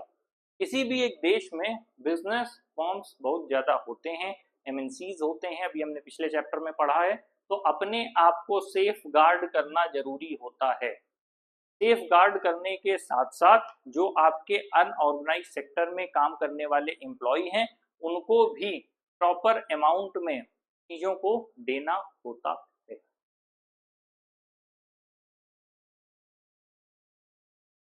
और जो भी अनफेयर प्रैक्टिसेस थी या जो भी कंज्यूमर के इंटरेस्ट में जो भी चीजें हो सकती थी उनको लेकर के एक गाइडलाइंस तैयार की गई। 1986 में इंडियन गवर्नमेंट ने एक मेजर स्टेप लिया और मेजर स्टेप लेने के साथ उन्होंने क्या किया? कंज्यूमर प्रोटेक्शन एक्ट 1986 पहली बार 1986 में गवर्नमेंट ने इंट्रोड्यूस किया। अब यहां समझिएगा कि गवर्नमेंट जितनी ज्यादा प्रो होगी, जितना फ्यूचरिस्टिक विजन होगा, उस हिसाब से वो समय के साथ पॉलिसीज लेकर के आ जाएगी। ये तभी संभव है जब हमें पता है कि आगे आने वाली प्रॉब्लम्स क्या हैं, उसके चैलेंजेस क्या हैं, उसके अकॉर्डिंग हम पॉलिसी बनाएं तो हम प्रो लेवल पर काम कर सकते हैं। लेकिन किसी घटना के घटित होने के बाद फिर उसके लिए एक सुरक्षा का तंत्र बनाना, ये उसके पीछे चलने वाली बात है। और किसी एक घटना के होने से पहले ही उसको रोक देने के लिए एक तंत्र विकसित कर देना, ये प्रो वाली सोच है कि आप आगे जाकर के चीजों को मैनेज करने की कोशिश कर रहे हैं। तो हालांकि जो पहला कंज्यूमर प्रोटेक्शन एक्ट था वो 1986 में आया इंडिया में, जिसको हम कोपरा के नाम से भी जानते हैं। COPRA, कोपरा, कोबरा नहीं, कोपरा, दोनों में फर्क है। कोई वहां नहीं जाएगा मेरी वाली नागिन थी ऐसा कोई नहीं बोलेगा, या नाग था, जो भी, दोनों जेंडर की बात है, किसी कोई पर्टिकुलर बात नहीं हो रही। जनरली लोग इंस्टा में इस तरह की चीजें लिखते रहते हैं, गोल्डी मसाले से लेके पता नहीं क्या क्या, वो एक डेरोगेटरी टर्म्स में चला जाएगा जनरली, वो केवल मजाक के लिए कहा है, उसको गलत मत लीजिएगा। कंज्यूमर राइट्स की जब बात होती है तो जो सफरिंग है, कोई भी व्यक्ति अगर सफर कर रहा है, उसको प्रॉब्लम हो रही है स्टेट की वजह से, तो उसके लिए वो कोर्ट जाता है। और अगर उसको प्रोड्यूसर्स की वजह से, मार्केट की वजह से दिक्कत हो रही है, तो वो कंज्यूमर फोरम में जाता है। यहाँ पर रेजी मैथ्यू की एक स्टोरी बताई गई है, ठीक है। अब ध्यान से देखिएगा, क्यों सोसाइटी में कॉन्शियसनेस होना जरूरी है। अगर नहीं होगा, लेवल ऑफ अवेयरनेस नहीं होगा, तो ऐसी प्रॉब्लम्स होगी। तो जब हम रेजी मैथ्यू की बात करते हैं, तो एक हेल्दी बॉय है जो कि क्लास 9th में पढ़ता है। वो एडमिट होता है एक प्राइवेट क्लिनिक में केरला में, ठीक है, अपने टॉन्सिल्स के रिमूवल के लिए। एक ईएनटी सर्जन उस पर एक ऑपरेशन परफॉर्म करता है। बेसिकली एक रेजी मैथ्यू लड़का है, वो हॉस्पिटल में भर्ती हुआ है अपने टॉन्सिल्स के रिमूवल के लिए, और जो ईएनटी सर्जन है वो परफॉर्म करते हैं टॉन्सिलेक्टॉमी। अब ऐसी सिचुएशन में उसका जो ऑपरेशन है वो जनरल एनेस्थीसिया के अंडर में किया जाता है। बेसिकली एनेस्थीसिया दिया जाता है कि आदमी कुछ समय के लिए अनकॉन्शियस या मूर्छित अवस्था में रहे, जिससे उसका प्रॉपर इलाज संभव हो पाए। क्योंकि अगर आपको अनकॉन्शियस नहीं किया जाएगा, बेहोश नहीं किया जाएगा, तो जो ऑपरेशन के दरमियान अगर आपके सामने मान लीजिए ऑपरेशन किया जा रहा है और ऐसे करके आपका दिल खोला जा रहा है, धीरे धीरे अगर आपका दिल खोला जा रहा है और आप ऐसे देख रहे हैं, तो आपका बीपी ऐसे ही बढ़ जाएगा, आपका ब्लड फ्लो बढ़ जाएगा। क्योंकि नॉर्मल आदमी इस चीज को देख ही नहीं पाएगा कि उसकी बॉडी में ऐसे करके कट मारा जा रहा है। कोई बहुत ब्रेव पर्सन हो, करेजियस हो, मैं नहीं बात कर रहा, लेकिन 90% लोगों को अगर ऐसे काटा जा रहा है और वो अपनी आंख से देख लेंगे, तो अपना ही ब्लड देख के उनका ही ब्लड फ्लो बढ़ जाएगा। तो जनरली एनेस्थीसिया दिया जाता है कि आप अपने जो पूरा प्रोसीजर है उसमें व्यक्ति के डिसबैलेंसेस ना क्रिएट हों। क्योंकि जैसे जैसे एज बढ़ती है, किसी भी ऑपरेशन को करने के लिए बहुत क्रिटिकल होने लगती हैं चीज़ें। लोगों को बीपी के प्रॉब्लम हो जाते हैं, शुगर के प्रॉब्लम हो जाती है, थायराइड हो जाता है, बहुत सारी चीज़ें हैं, और वो बॉडी को अप डाउन कर रहे हैं, तो किसी को भी टेबल पे स्टेबल लेटा पाना बहुत मुश्किल हो जाता है। क्योंकि लोग वेट गेन कर लेते हैं, प्रॉब्लम्स हो जाती हैं, कई तरह की चीज़ें हैं, वो मेडिकल एस्पेक्ट में हम नहीं जा रहे। तो बेसिकली बस इतना समझिए कि ऑपरेशन करना था रेजी मैथ्यू का, और उसको टॉन्सिलेक्टॉमी के लिए जनरल एनेस्थीसिया दिया गया था। As a result of improper anaesthesia, proper नहीं दिया गया, ध्यान दीजिएगा। एक व्यक्ति जनरली, जब हम स्टेट की बात करते हैं, एक नॉर्मल स्टेट है जिसे आप कॉन्शियस स्टेट कह सकते हैं, कि आप अपने बारे में थोड़ा अवेयर हैं, जैसे अभी हम जीते जागते चल रहे हैं। एक आपका सबकॉन्शियस स्टेट कहा जाता है, जो आपका मेमोरी बेस्ड स्टेट है। तीसरा हो गया आपका अनकॉन्शियस स्टेट, जहां आपको बिल्कुल भी कॉन्शियसनेस नहीं होता। कॉन्शियस और अनकॉन्शियस के बीच में एक स्टेट होता है। इसीलिए ऑपरेशन में कोशिश ये होती है कि व्यक्ति को बड़ा कंट्रोल्ड एनेस्थीसिया दिया जाए, कि वो पूरी तरह बेहोश ना रहे। मतलब उसे हल्का सा एक बेहोश करना है, ताकि उसको अपनी बॉडी के, जैसे जब लोगों के ऊपर ऑपरेशंस परफॉर्म होते हैं, तो उन्हें अपनी बॉडी की एक्टिविटीज पता होती है। मान लीजिए कोई व्यक्ति लेटा है बिस्तर में, तो उसको पता चल रहा है कि मेरी बॉडी के निचले हिस्से में कुछ कुछ डॉक्टर कर रहे हैं, लेकिन उसे ये नहीं पता होता कि वो क्या कर रहे हैं, मतलब वो बॉडी को मूवमेंट में नहीं ला सकता। ये ऐसा है कि मान लीजिए आप रात में लेटे हैं और आपके ऊपर कुछ चल रहा है, और आप अपने को हिला नहीं सकते। आपको पता चल रहा है कि कुछ मेरी बॉडी पे चल रहा है, लेकिन आप अपने को हिला नहीं सकते, क्योंकि आप लेटे हुए हैं, अनकॉन्शियस वाले स्टेट में हैं। तो यहाँ पर भी जब बेहोश करने की बात होती है, जैसे कोमा की बात होती है, कोमा में आप जीवित तो हैं, लेकिन पूरी तरह से नहीं। आपके पास अपनी मेमोरी नहीं है, आपके पास अपनी ताकत नहीं है, अपनी कॉन्शियसनेस नहीं है। तो यहाँ पर जब भी बेहोश करने की बात होती है, तो जो ऑपरेशन परफॉर्म हो रहा होता है, आपकी बॉडी में आपको एक सेंसेशन होता है कि यहाँ यहाँ कुछ हो रहा है, हाथ वाथ चल रहे हैं डॉक्टर के, कुछ किया जा रहा है, लेकिन उसकी वजह से आपको, आप बॉडी को मूवमेंट में नहीं ला सकते। आपको सेंसेशन पता चल रही हैं, लेकिन बॉडी मूवमेंट में नहीं होगी, आप आराम से लेटे हुए हैं। क्योंकि अगर बॉडी मूवमेंट में आ गई और आपको कॉन्शियसनेस आ गई उसी समय पे, तो ज्यादा चांसेस है कि आप खुद ही पैनिक कर जाएंगे। आधे से ज्यादा लोग इसलिए नहीं डरते कि उनको चोट लग जाती है, वो इसलिए डरते हैं कि अपना ही ब्लड देख लेते हैं। सबकी अलग अलग सिचुएशन है। कुछ लोग ब्लड देख के चक्कर आता है, बहुत तरह की चीजें हैं। तो बेसिकली जो यहाँ पर एनेस्थीसिया परफॉर्म किया गया वो इम्प्रॉपर ढंग से किया गया। अगर आप ऑपरेशन के समय किसी को एनेस्थीसिया की मात्रा बढ़ा देंगे तो पॉसिबिलिटी है कि वो आदमी ऑपरेशन के दरमियान ही वापस नहीं आ पाएगा, क्योंकि जब आप ऑपरेशन कर रहे हैं आपने उसको मिड स्टेट की बजाय ज्यादा एनेस्थीसिया दे दिया और वो परमानेंट बेहोश है। मतलब किसी को ऑपरेशन के दौरान बेहोश करने का पर्पज सिर्फ इतना होता है कि वो एक वेकिंग स्टेट में रहे लेकिन हल्का सा स्लीपिंग स्टेट में रहे और ऑपरेशन के बाद उसे वापस से अवेक किया जा सके, उठाया जा सके। ऐसा ना हो कि आपने उसका ऑपरेशन किया और वो परमानेंट ही उस लेवल पर चला गया कि जिसके बाद बॉडी रिस्पॉन्ड ही नहीं कर पाई, वापस से आकर के बॉडी कंट्रोल में नहीं रही। तो जब रेजी का ऑपरेशन हो रहा था तो इम्प्रॉपर लेवल ऑफ एनेस्थीसिया दिया गया, जिसकी वजह से उसके ब्रेन ने एबनॉर्मलिटीज के सिंबल शो करना शुरू कर दिया। इसीलिए लोग जो ऑपरेशन से डरते हैं कि पता नहीं क्रिटिकल हो जाए, सिचुएशन क्या हो जाए। तो रेजी का जब ऑपरेशन हुआ एनेस्थीसिया इम्प्रॉपर दिया गया, उसकी वजह से ब्रेन में कुछ एबनॉर्मलिटीज आई, उसकी वजह से उसमें क्रिपलनेस आ गई, मतलब अपाहिज होना, दिव्यांग होना या बॉडी के किसी पार्ट का काम ना करना। तो उसके फादर ने एक कंप्लेन की, कहां पर, state consumer dispute redressal commission में। उन्होंने कंपनसेशन लगाया 5 लाख रुपीस का for medical negligence and deficiency in service, कि मेरे बच्चे का ध्यान सही से नहीं रखा गया, चिकित्सीय परीक्षण के दौरान या इलाज के दौरान जो स्थिति इसकी हुई उसकी वजह से समस्या हो रही है। तो स्टेट कमीशन ने कहा कि आपके पास प्रॉपर एविडेंस नहीं है। ध्यान दीजिएगा, स्टेट कमीशन ने कहा कि आपके पास प्रॉपर एविडेंस नहीं है कि इसकी वजह से ही हुआ है। अब वहां ये प्रूफ करना कि इस इलाज की वजह से ही ये आउटकम आया। जनरली मैंने अभी पिछली वाली क्लास में भी बताया था कि आप इलाज तभी करते हैं जब आप देख लेते हैं कि अब इतना तो लॉस होना ही है। तो लॉस में फिर आपको जो प्रॉफिट ढूंढना होता है, अपने को बचाना होता है, अपनी बॉडी को सेव करना होता है, तब आप डिसीजंस लेते हैं।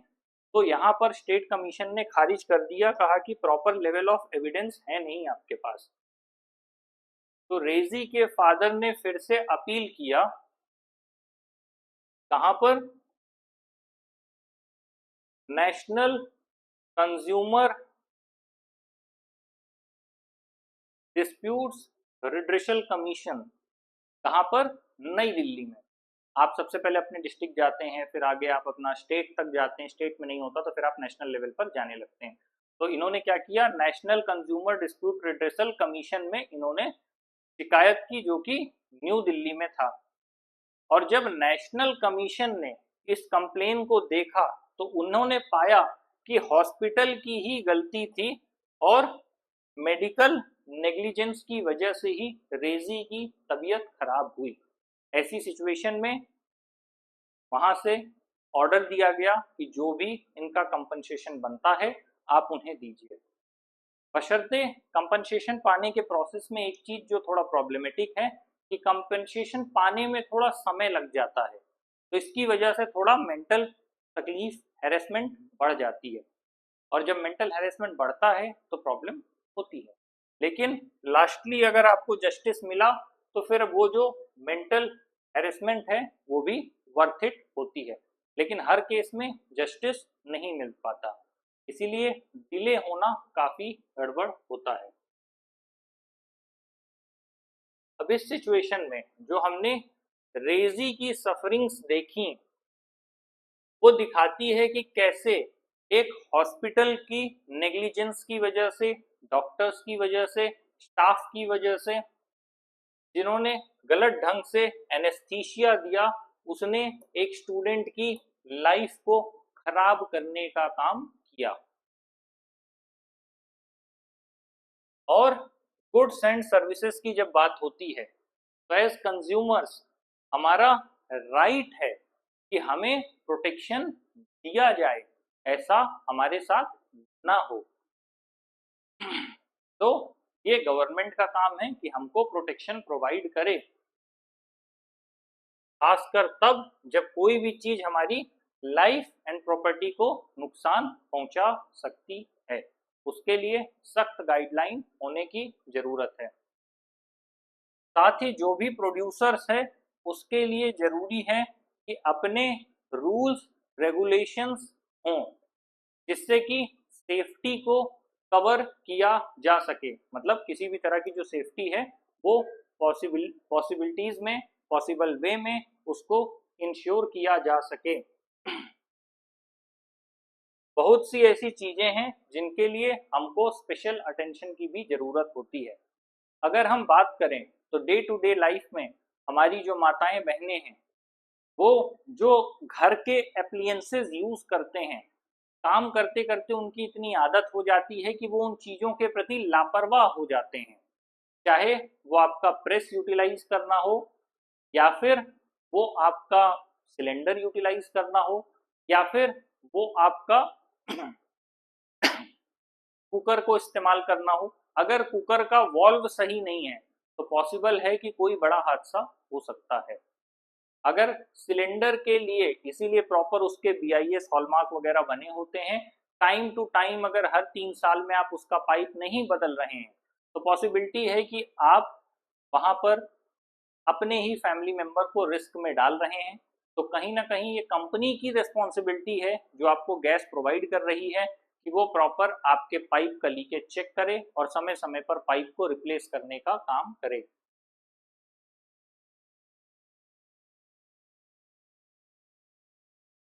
ऐसे में तो जो सेफ्टी वॉल्व की बात है, तो जो कुकर को बनाने वाले प्रोड्यूसर्स हैं उनकी जिम्मेदारी है कि वो सेफ्टी वॉल्व को प्रॉपर चेक करके बनाएं। अगर ऐसा नहीं होता और कोई हादसा होता है तो वो रिस्पॉन्सिबल होंगे इस पैसे को देने के लिए या कंपनसेशन के लिए। हालांकि ये सब होने के बावजूद भी हमको अक्सर बैड सर्विसेज देखने को मिलती हैं मार्केट में, हमें अक्सर बैड सर्विसेज देखने को मिलती हैं। अब बात आती है information about goods and services.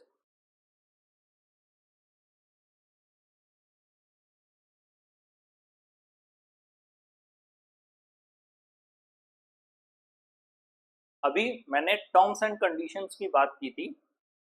जब भी आप कोई चीज ले रहे हैं तो आपका ये हक बनता है कि उसके बारे में आपको सारी जानकारी हो। मतलब कोई भी प्रोडक्ट आपको अगर कुछ भी बात बिना बताए बेच दी जाएगी या कोई भी प्रोडक्ट आपको बिना पूरी इंफॉर्मेशन के दे दिया जाएगा तो ज़्यादा पॉसिबिलिटी है कि बाद में उससे आपको प्रॉब्लम होगी, डैमेजेस होंगे।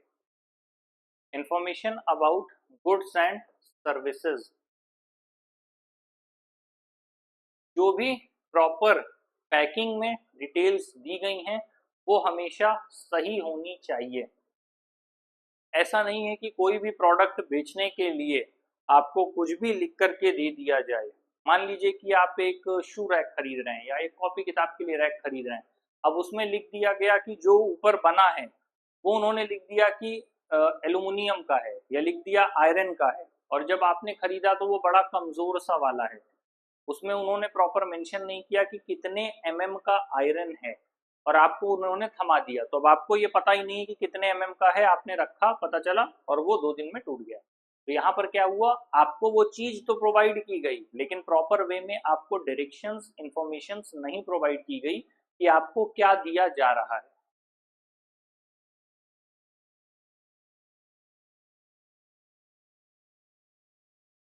प्राइस है, बैच नंबर है, डेट ऑफ मैन्युफैक्चर है, एक्सपायरी डेट है, एड्रेस ऑफ द मैन्युफैक्चर है। इसीलिए हम स्पेशली जब मेडिकल टर्म्स की बात करते हैं, मेडिसिन की बात करते हैं, तो मेडिसिन में आपको हो सकता है ना पता हो। अगर आप एक पत्ता दवा खरीद रहे हैं तो उसका बैच नंबर, उसकी सारी चीजें इस हिसाब से मेंशन होती हैं कि अगर वो पत्ता यहाँ से कहीं दूर भी चला गया, मान लीजिए उत्तर प्रदेश की कोई चीज है और वो महाराष्ट्र चली गई, तो महाराष्ट्र में भी बैठे जो लोग हैं जब उसको प्रॉपर स्कैन करेंगे तो उनको ये पता चल जाएगा कि ये बैच नंबर किस दुकान का है, किस जगह का है, किसने इसको प्रोवाइड किया है, सारी इंफॉर्मेशन निकल के आ जाएगी। आपको लग सकता है कि ये तो एक पत्ता दवा भर, पर वो पत्ता दवा नहीं है, उसमें प्रॉपर बैच नंबर से लेकर के सारी इंफॉर्मेशन इसलिए दी गई है। साथ ही कोई प्रोडक्ट कितने समय में खराब हो जाएगा उस हिसाब से एक्सपायरी भी दी जाती है। और अक्सर आप देखेंगे कि उसमें रेड कलर से एक बड़ा सा ऐसे करके लिखा रहता है कि बिना डॉक्टर के इस्तेमाल मतलब बिना किसी डॉक्टर के प्रिस्क्रिप्शन के यूटिलाइज ना करें, या फिर लिखा रहेगा शेड्यूल एच ड्रग्स, या फिर उसमें अलग अलग तरह की चीजें मेंशन होती हैं। तो ये जितनी भी चीजें हैं वो सिर्फ इसीलिए है कि प्रॉपर इंफॉर्मेशन कंज्यूमर को प्रोवाइड की जा सके और उसकी वजह से उसे प्रॉब्लम ना हो। यहाँ तक कि अगर आप कफ सिरप वगैरह लेंगे तो उसमें पीछे मेंशन रहता है कि इसको कंज्यूम करने से आप डिजीनेस फील करेंगे और आप इसको कंज्यूम करने के बाद मार्केट में ना निकलें। मतलब ड्राइविंग ना करें या कोई भी वैसा काम ना करें जिसमें रिस्क हो, क्योंकि पॉसिबिलिटी है कि आप थोड़ा स्लीपी फील करेंगे। तो इसीलिए उसमें जो प्रॉपर है इंफॉर्मेशन इसीलिए दी जाती है। यहाँ तक कि आप कपड़े भी खरीदते हैं तो उन कपड़ों में दिया रहता है कि आपका क्या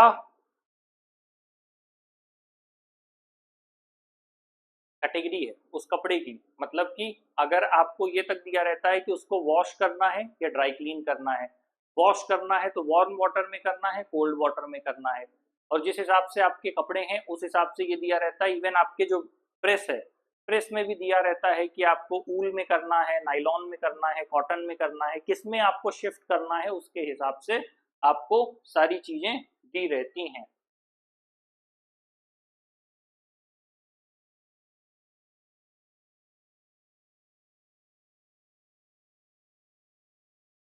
इसीलिए कंज्यूमर्स का ये राइट है, राइट टू बी इन्फॉर्म्ड। आप अगर कोई भी चीज लेने जा रहे हैं और आपको ये पता ही नहीं कि वो कैसी है तो फिर आप क्या करेंगे। मतलब यहाँ तक कि अगर आप कोई चॉकलेट ले रहे हैं, आप कोई प्रोडक्ट ले रहे हैं तो उसको जब पीछे पलटेंगे तो उसमें उसका टेस्ट कैसा है, उसमें इंग्रेडिएंट्स क्या क्या हैं, उसमें विटामिन कितना है, उसमें क्या चीज कितनी है, सब मेंशन होता है। और अभी उसी की बात किया था कि अगर उसमें गलत इंफॉर्मेशन है, जैसे अभी हमने एग्जांपल क्या लिया था, वो मिल्क पाउडर का, कि जो मिल्क पाउडर बेचा जाता है या साबुन बेची जाती है जिसको कहा जाता है आप लगा के गोरे हो जाइए, मैं ढूंढ रहा हूँ, मजाक कर रहा हूँ, मिल जाए तो कोई बता देना। तो राइट टू बी इन्फॉर्म्ड की बात की जाती है कि आप को हर एक जानकारी होनी चाहिए। वैसे मैं कहूँगा रेसिज्म को मैं सपोर्ट नहीं करता। अपनी जो भी आपका कलर है उसके साथ खुश रहिए, क्योंकि कितना भी लीपा पोती कर लीजिए बाद में आपको दिखना अपना असली चेहरा ही है। तो हंसी मजाक की बात अलग है। तो आपका ये राइट है कि आपको प्रॉपरली इन्फॉर्म किया जाए। जैसे आजकल जितने भी प्रोडक्ट्स आ रहे हैं, अगर आप गोरे होने को लेकर के बात करते हैं या किसी तरह के प्रॉपर वे में जो भी आपका केमिकल सब्सटेंस यूज होता है, तो जो भी केमिकल सब्सटेंस आप यूज करते हैं वो आजकल चाहे सीरम हो या कुछ भी हो, बहुत से लोगों को नहीं पता कि उसमें ऐसे केमिकल्स हैं जो आपकी स्किन को, चाहे वो फेस हो या कहीं भी हो, आपकी स्किन को लॉन्ग टर्म में इम्पैक्ट कर रहा है। क्योंकि जब हम एक प्रोडक्ट मंगाते हैं, हम जनरली किसी से सुना हमने कि ये प्रोडक्ट अच्छा है, हमने मंगा लिया, हमने उस प्रोडक्ट के बारे में उठा के गूगल किया ही नहीं, इंफॉर्मेशन निकाली ही नहीं कि वो क्या चीज है और लंबे समय में वो क्या इम्पैक्ट हम पे करने वाली है। खैर, कंज्यूमर का ये राइट है, तो प्रोड्यूसर्स हमें इन्फॉर्म करते हैं, इसीलिए हर चीज के पीछे अच्छी खासी चीजें लिखी रहती हैं। बैच नंबर हो, मैन्युफैक्चरिंग हो, एक्सपायरी हो, और आपका जितने भी उसमें इंग्रेडिएंट्स हो गए, सारी चीजें उसमें पीछे लिखी रहती हैं। अगर आप प्रॉपरली देख रहे हैं तो अच्छी बात है, और अभी तक देखने की आदत नहीं है तो अब आपको देखना चाहिए। और कंज्यूमर्स को ये राइट है कि वो किसी भी चीज के डिफेक्टिव होने पर सवाल उठा सकते हैं और साथ ही कंप्लेन कर सकते हैं। मान लीजिए आपने कोई क्रीम खरीदी कॉस्टली और उसको लगाने के बाद आपके चेहरे में कोई डिफरेंस आता है, एलर्जी हो जाती है या किसी तरह की प्रॉब्लम होती है, तो फिर आप कंप्लेन कर सकते हैं और उसके खिलाफ आवाज उठा सकते हैं।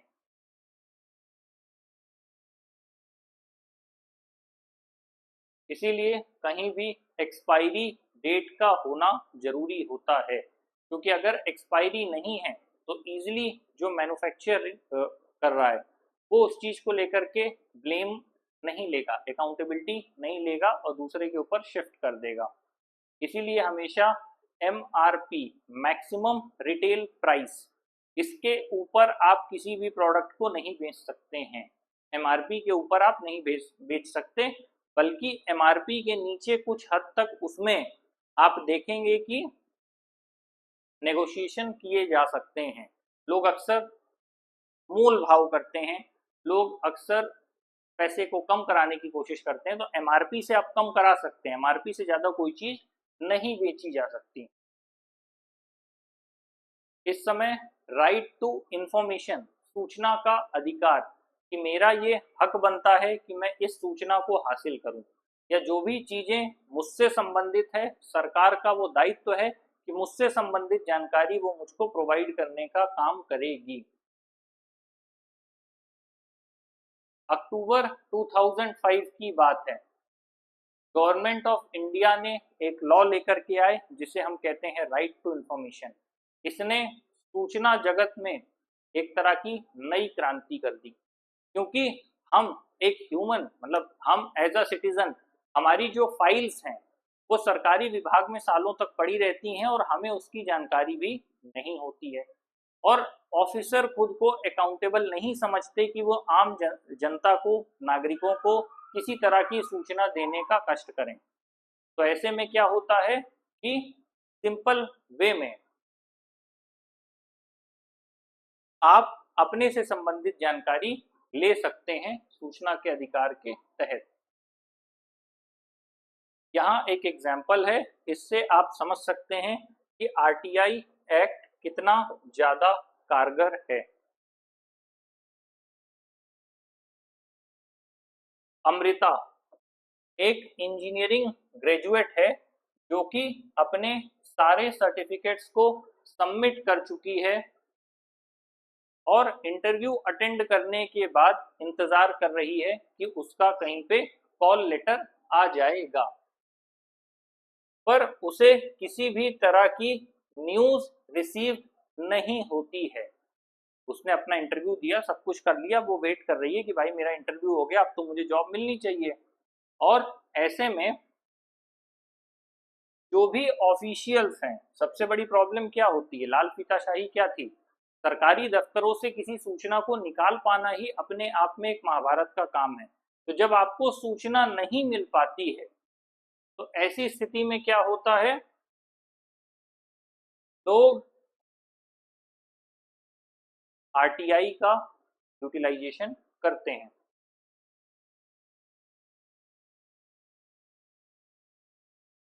साथ ही वो एक एप्लीकेशन डालती है RTI एक्ट के तहत कि मेरा हक बनता है कि मैं रिजल्ट को एक समय के तहत जानूं, मतलब एक समयावधि में मुझे रिजल्ट के बारे में बताया जाए, जिससे मैं अपने जीवन में आगे के जो भी प्लान्स हैं उनको एग्जीक्यूट करने के बारे में सोच पाऊं और अपने फ्यूचर को प्रॉपरली प्लान करूं। तो जब इसने RTI डाला तो न केवल इसको इन्फॉर्म किया गया, बल्कि इसको reasons for delay in declaration of results भी बताया गया। इसको बताया गया कि क्या कारण थे कि जिस वजह से ये चीजें डिले हुई, और साथ ही इनको अपॉइंटमेंट लेटर भी दिया गया, क्योंकि इन्होंने इंटरव्यू में अच्छा परफॉर्म किया था। अब अगर ये हाथ पे हाथ धर के बैठी रहती तो फिर हो चुका था। इसीलिए RTI डाला और सरकारी ऑफिसर्स के पास से या सरकारी कार्यालयों से अपनी सूचना निकलवा ली। ये केस है रिफंड का। रिफंड का मतलब अक्सर एज अ कंज्यूमर आपके साथ होता है कि आपने अपना पैसा कहीं पर जमा किया, अब आपने अपना पैसा तो जमा कर दिया, लेकिन उस पैसे को जमा करने की वजह से या उसके बाद आपने पैसा जमा किया, उसके बाद आपकी कुछ सिचुएशन बिगड़ी और आप चाहते हैं कि आपको अपना पैसा वापस कर दिया जाए, लेकिन जो इंस्टीट्यूट है वो पैसा देने को राजी नहीं है। तो ऐसे में आप क्या कर सकते हैं, कंज्यूमर फोरम जा सकते हैं। तो यहाँ पर जो कहानी है वो अभिरामी किसकी है, एक अंसारी नगर के स्टूडेंट की जिसका नाम अभिरामी है। उसने 2 साल का एक कोर्स ज्वाइन किया एक लोकल कोचिंग इंस्टीट्यूट में, आसपास जो भी इंस्टीट्यूट रहा होगा उसमें 2 साल का इन्होंने कोर्स ज्वाइन किया, जो कि एक प्रोफेशनल कोर्स था। कहाँ पर, न्यू दिल्ली में। अब ऐसे में ज्वाइनिंग के समय इन्होंने अपनी जो फीस है वो पेड की 61,020 रुपीज, इन्होंने 61,020 रुपीज दिया, एक lump sum amount for the entire course of 2 years. उन्होंने 2 साल की फीस एक बार में जमा कर दी 61,020 रुपए। अब इन्होंने डिसाइड किया 1 साल खत्म होने के बाद कि यहाँ की जो टीचिंग क्वालिटी है वो वैसी नहीं है। जैसा कि हम सबके साथ होता है कि हम कहीं पे भी ज्वाइन करते हैं और उसके बाद हमें ये महसूस होता है कि यार जितना हमने अच्छा सोचा था यहाँ पर चीजें उतनी अच्छी नहीं है। तो पहले साल के बाद इन्हें ये चीज पता चली, एहसास हुआ, अनुभव हुआ, जब इन्होंने कहा कि मेरा जो पैसा है 1 साल का वो मुझे वापस कर दिया जाए, क्योंकि 2 साल में से 1 साल में पढ़ चुकी हूँ, लेकिन यहाँ की जो सिचुएशन है वो वैसी नहीं है कि मैं आगे जा पाऊँ। तो इससे अच्छा है कि आप मुझे 1 साल का जो पैसा है वो वापस कर दीजिए। और जब उन्होंने केस फाइल किया कहाँ पर, district consumer disputes redressal commission में, तो जो कमीशन है उसने इंस्टीट्यूट को डायरेक्शंस दिए कि 28,000 रुपीज उसको वापस कीजिए, वो उसके हैं और उसके बनते हैं। 28,000 रुपए उसे चुपचाप वापस कर दीजिए। तो जनरली यही होता है, अगर अथॉरिटी नहीं होगी तो लोगों के साथ अन्याय होगा, और यहाँ पर अथॉरिटी थी तो उसने जाकर वहां से परमिशन ले लिया, 28,000 रुपए उसके अकाउंट में वापस आ गए।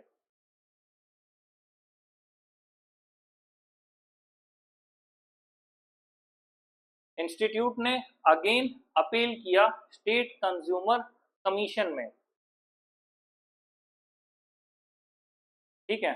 अभी डिस्ट्रिक्ट लेवल पे थी, अब इनको डिस्ट्रिक्ट लेवल पे संतुष्टि नहीं हुई केवल अपने 28,000 से, तो इन्होंने क्या किया, स्टेट लेवल पर फिर से इन्होंने एप्लीकेशन डाल दी। तो जब स्टेट कंज्यूमर कमीशन में डाला तो जो स्टेट कमीशन था उसने डिस्ट्रिक्ट कमीशन के डायरेक्शन को अपहेल्ड किया और इंस्टीट्यूट पे 25,000 का फाइन लगा दिया। अब इन्होंने साथ में इंस्टीट्यूट को डायरेक्शन दिया कि 7,000 रुपीज कंपनसेशन दीजिए लिटिगेशन कॉस्ट के तौर पर, क्योंकि जो परेशानी उनको झेलनी पड़ी और जो पूरा उनका खर्चा आया इस पूरे प्रोसेस में, अगर आप चुपचाप उनको उठा के 28,000 दे देते तो कोई दिक्कत नहीं थी, 1 साल की फीस आपको दे देना था, लेकिन आपने नहीं दिया तो वो जो उनका जो खर्चा आया लिटिगेशन करने पे, केस लड़ने पे, वो लिटिगेशन कॉस्ट भी 7,000 अब आप ही देंगे।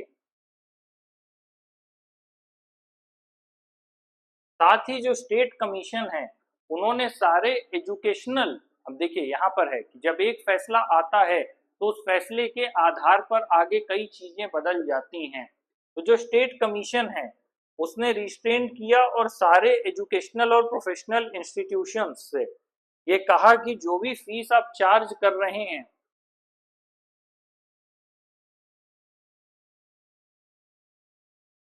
The State Commission also restrained all the educational and professional institutions in the state from charging fees from students for the entire duration of the course in advance and that too at one go।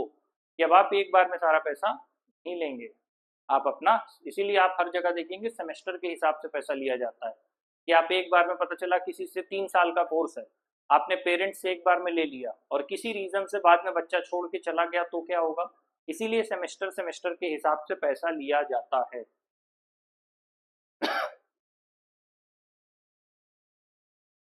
Again हमारी as कुछ भी हो, gender कुछ भी हो, right to choose हमारे पास है, किसी भी चीज को जो चुनने का अधिकार है वो हमारे पास रहेगा।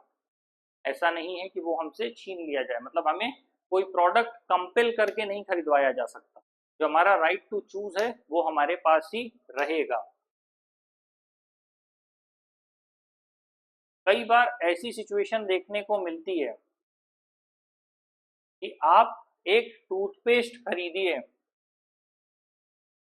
और उसके साथ आपको टूथब्रश भी लेना होगा, क्योंकि वो कंबाइन पैक है, उतना पैसा आपको पे करना होगा। तो ऐसी सिचुएशंस भी देखने को मिलती हैं। तो कई बार ऐसी आपकी राइट टू चॉइस वाला जो ऑप्शन है वो डिनाई हो जाता है, क्योंकि आपने कोई चीज खरीदा तो उसके साथ आपको दूसरी चीजें भी खरीदनी है, तो आप उसका क्या करेंगे? कई बार ऐसे में कुछ चीजें खरीदनी पड़ती हैं। हालांकि हमारे पास राइट टू चूज का ऑप्शन है, इसीलिए मार्केट में कई प्लेयर्स होते हैं। आप किसी दूसरे प्लेयर से चीजों को खरीद सकते हैं, जरूरी नहीं है कि आप उन्हीं से खरीदेंगे। तो जब बात होती है कस्टमर्स या कंज्यूमर्स कहाँ जाएं अपने जस्टिस को लेने के लिए, अभी हमने एक कहानी पढ़ी थी किसकी, रेजी मैथ्यू की, जिसको गलत ढंग से एनेस्थीसिया दिया गया इलाज के दौरान और उसकी वजह से उसको क्रिपलनेस फेस करनी पड़ी। दूसरी कहानी थी अभिरामी की, जिसने अपनी पूरी फीस एक बार में जमा कर दी थी और बाद में उसे डिस्ट्रिक्ट से 28,000 मिला और बाद में स्टेट कंपनसेशन में भी 7,000 के आसपास मिला। तो ये दो कहानियां बताती हैं कि कैसे कंज्यूमर्स अपने राइट के लिए खड़े हो सकते हैं और लड़ सकते हैं। जब भी कंज्यूमर्स की बात होगी तो right to seek redressal against unfair trade practices and exploitation. तो जो कंज्यूमर्स हैं उनके पास इस बात का राइट है कि वो अपनी रेमेडी को यूटिलाइज करें, जो भी अनफेयर ट्रेड प्रैक्टिसेस हैं और जो भी एक्सप्लॉइटेशन है उनके खिलाफ आवाज उठाएं और अपनी बात समाज में रखने का काम करें। और अगर किसी भी तरह का डैमेज हुआ है तो उनका ये राइट है कि उनको कंपनसेशन दिया जाएगा। जिस भी लेवल का डैमेज होगा, आपका जितना बड़ा डैमेज होगा वो पूरा का पूरा कंपनसेट करके आपको दिया जाएगा। और इसके लिए एक easy and effective public system है जिसके माध्यम से इसे कार्यान्वित करवाया जाता है।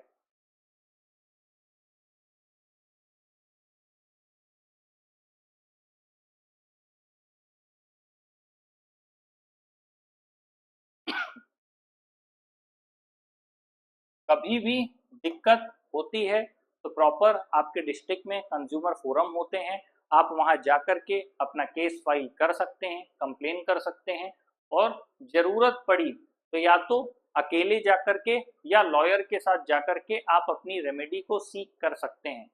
जरूरी नहीं है कि आप अकेले ही, मतलब अगर आप अकेले जाकर के उस काम को कर सकते हैं कर लीजिए, नहीं तो आप किसी लॉयर की हेल्प ले सकते हैं। यहाँ पर एक स्टोरी दी गई है किसकी, प्रकाश नाम के व्यक्ति की, जिसने मनी ऑर्डर भेजा अपने गांव से अपनी बिटिया की शादी के लिए, बेटी की शादी के लिए उन्होंने मनी ऑर्डर भेजा और जो मनी था वो उसकी बेटी तक समय पर नहीं पहुंच पाया या फिर उसे पहुंचने में महीनों का समय लगा। तो प्रकाश ने एक केस फाइल किया, कहाँ पे, district level consumer dispute redressal commission, जो कि न्यू दिल्ली में है। और जो भी स्टेप्स लिए गए वो नीचे दिए गए हैं। इस समय अगर आप इंडिविजुअल हैं या ग्रुप हैं, आप अपने केस फिजिकली प्रेजेंट होकर के और डिजिटली भी अपने केस को रख सकते हैं। धीरे धीरे इस बात की सुविधा देखने को मिल रही है क्योंकि डिजिटल ऑप्शंस बढ़ गए हैं, तो जो सरकारी दफ्तर के चक्कर लगाना, सरकारी ऑफिसर्स को फेस करना और उनके द्वारा काम न किया जाना या हैरेस करने वाली सिचुएशन अब खत्म हो रही है, क्योंकि आपके पास एक डिजिटल मीडियम है जहां आप अपनी बात रख सकते हैं। सामने वाला व्यक्ति आपको डिनाई नहीं कर सकता। एक बार कोई एप्लीकेशन किसी के ऑफिस में पहुंच गई तो फिर वो रिस्पॉन्सिबल है उसका जवाब देने के लिए। यहाँ पर स्टेप बाय स्टेप स्टोरी दी गई है। अगर आप प्रकाश की बात करें तो जो पहली स्थिति है वो ये दिखाती है कि प्रकाश जो है पोस्ट ऑफिस गए, इसलिए मनी ऑर्डर के लिए, अपनी बेटी को देने के लिए। सेकेंड स्टेप में उन्हें पता चलता है कि जो उन्होंने दिया था वो उनकी बेटी तक अब तक नहीं पहुंच पाया। फिर तीसरे में वो जाते हैं इंक्वायरी करने के लिए कि ये जो मनी ऑर्डर है ये क्यों नहीं पहुंचा अब तक, इसकी जानकारी लेने के लिए वो वहां पर जाते हैं। फोर्थ लेवल पर उनको जो भी रेस्पॉन्स मिलता है वो उनको सेटिस्फैक्शन नहीं दे पाता, क्योंकि जो भी उन्होंने रेस्पॉन्स दिया कि आपके साथ ये हुआ इस वजह से, तो उसकी वजह से वो सेटिस्फाई नहीं थे। अब आते हैं फिफ्थ लेवल पर। प्रकाश जाते हैं कहां पर? लोकल कंज्यूमर प्रोटेक्शन काउंसिल पर एडवाइस लेने के लिए।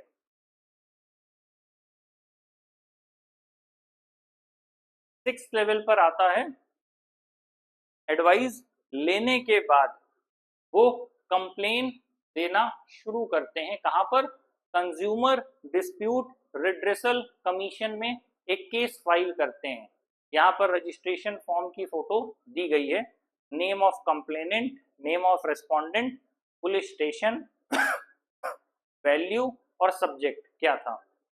उसके बाद वो अपना केस खुद रिप्रेजेंट करने की सोचते हैं और साथ ही रिप्रेजेंट करते हैं।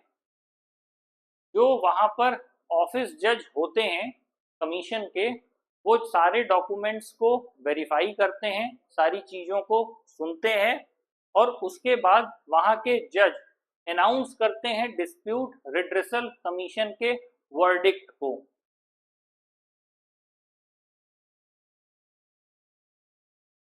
तो यहां पर आपको क्या देखने को मिला कि अपनी आवाज प्रकाश ने उठाई, अपना केस खुद लड़े और उसके बाद उनके हित में फैसला आया। तो इसीलिए कभी भी गलत के खिलाफ झुकना नहीं है, कभी भी गलत से डरना नहीं है। अगर आप सच बोल रहे हैं, आपको जीतने में समय लग सकता है, आपको थोड़ा हैरेसमेंट फेस करना पड़ सकता है, क्योंकि देश की संरचना ऐसी है कि अभी सिस्टम इतना ज्यादा सुधार में नहीं है। लेकिन एक बात याद रखिए, अगर आप सच के साथ हैं, जीतेंगे अंत में आप ही। अगर आप क्रिमिनल केसेस की बात कर रहे हैं, वो चाहे डिस्ट्रिक्ट जुडिशरी से होते हुए, हाई कोर्ट से होते हुए सुप्रीम कोर्ट तक चला जाए, अंत में आपको न्याय मिलना ही है। आपको पहले से पता है कि अगर आप सच के साथ खड़े हैं, आपने गलत नहीं किया है, तो चाहे जितने फैक्ट्स हो, अंत में आप वहां से निकल आएंगे। हाँ, समय लगेगा, अब वो कितना समय लगेगा आप नहीं बता सकते, लेकिन अगर आपने कुछ गलत किया है तो फिर आप फंसेंगे भी, ये भी याद रखिए। तो ये चीजें काम करती हैं।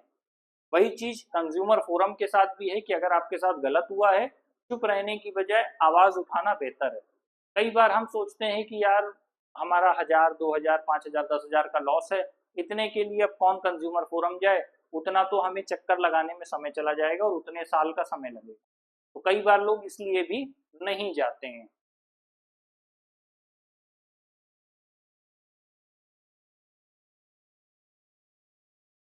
तो अलग अलग जगह पर रिड्रेसल मैकेनिज्म्स होते हैं, उसके साथ ही काम किया जाता है।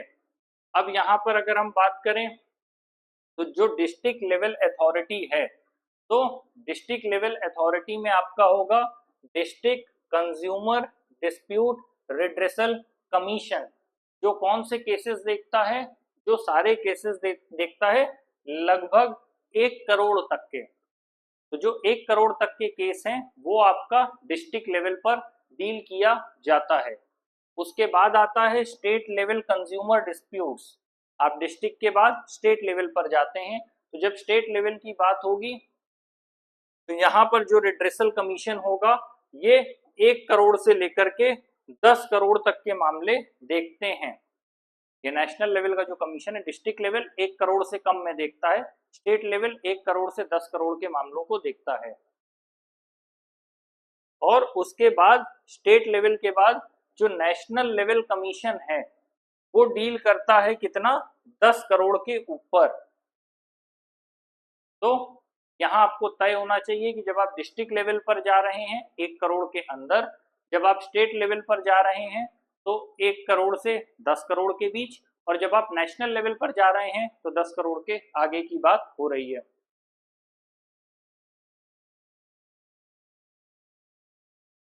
और अगर कोई आपका केस है वो डिस्ट्रिक्ट लेवल पर डिसमिस हो जाता है तो फिर आप उसको कहाँ लेकर के जा सकते हैं, आप आगे स्टेट लेवल पर, और स्टेट लेवल पर भी डिसमिस हो जाए तो आप उसको नेशनल लेवल पर लेकर के जा सकते हैं। तो डिस्ट्रिक्ट लेवल से स्टेट लेवल, स्टेट लेवल से नेशनल लेवल तक आप लेकर के जा सकते हैं। एक्ट ने एनेबल किया है कंज्यूमर्स को कि अपने खुद की जो प्रॉब्लम्स हैं उनको आप जाकर के कोर्ट में रिप्रेजेंट कर सकते हैं। इसी को कहा गया है कोपरा, जो हमने शुरू में पढ़ा था कि कोपरा में 3 tier quasi judicial facility provide की जाती है। आपने अक्सर देखा होगा लंबे समय तक इसको लेकर के प्रचार चलाया गया, जागो ग्राहक जागो। यहाँ तक कि अगर आपको इन्वायरमेंटल रिलेटेड इश्यूज का भी सामना करना पड़ता है तो उसमें भी आप चाहें तो पॉल्यूशन कंट्रोल बोर्ड को कंप्लेन अपनी दे सकते हैं।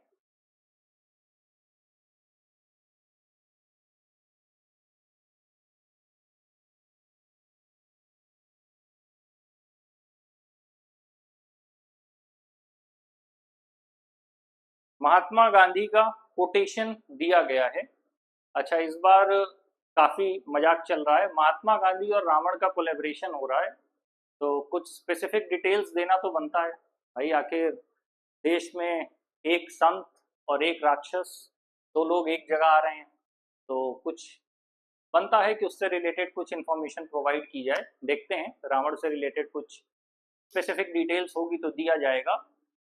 हल्का सा बता दें कि रावण के जो पिता थे वो ब्राह्मण थे और एक तरह से संत का काम करते थे, और जो उनकी माँ थी वो तिमोन कहा जाता है उनको, तो आप समझ सकते हैं उस हिसाब से ही कुछ चीजें हैं।